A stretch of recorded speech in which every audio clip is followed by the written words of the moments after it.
Hey YouTube, what's going on? This will be a fast recap of the Half and Half Nots. This is your girl Floyd fan since 2000, and this is season 1, episode whatever. Jim pries his way into Candace's apartment, and they have this struggle where they go to the bathroom and they're struggling, and then he finally lets go of her. It looks like she has a pregnancy test or something. Go on to show Catherine, who's about to go into surgery.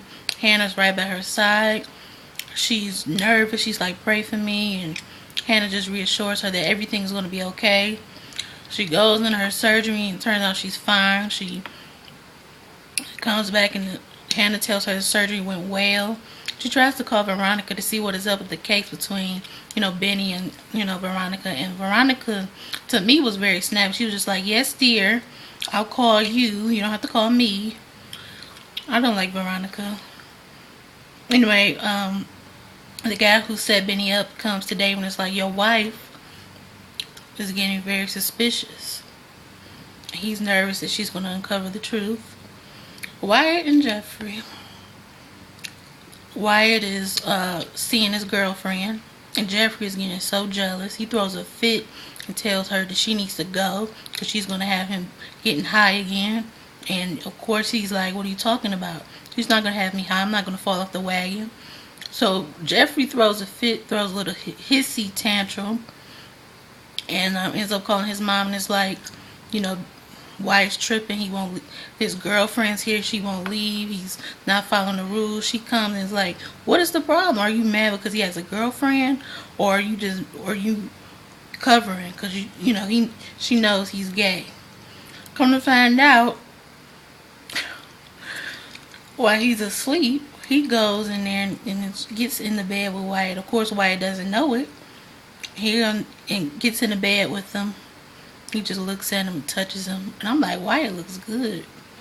But he's not gay. He's not into Jeffrey.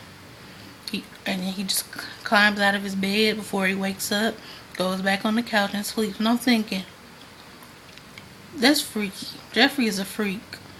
His mom tells him that the 15th is coming soon and that he needs a date, and he assures her, oh, I thought I could go with Wyatt and Amanda. He said, you need to find a girl. You need to find a date, and fast. I can't even name anything else that happens. Hannah finds out that Amanda is in the hospital and tried to kill herself. And of course, Candace and Amanda have this moment where she reveals that the guy did rape her, and she's like, you need to report him. You need to start standing up for yourself. She's like, okay, I didn't think you cared. She's like, I care. I do care. She goes, you have a trust. What are you going to do about that? You need to live on your own.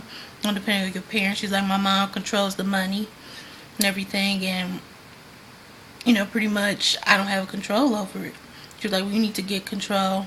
Amanda and Jim have this moment where he asks her about Candace and whether or not she ever mentions him, has anything to say about him, and she's like, no, she just respects you as a good judge, appreciates you, all that, blah blah blah.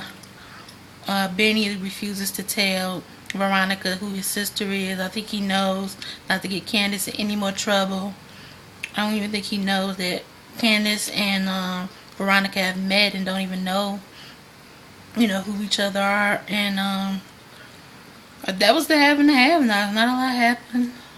Trying to think of everything that happened. Benny, Tinka, Candace, Hannah, Renee.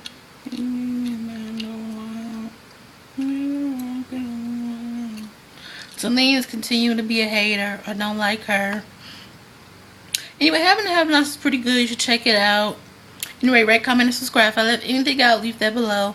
Follow me on Twitter at OS_midnight_LUV, and share my video on Facebook, Twitter, Tumblr, whatever. Retweet me. Bye.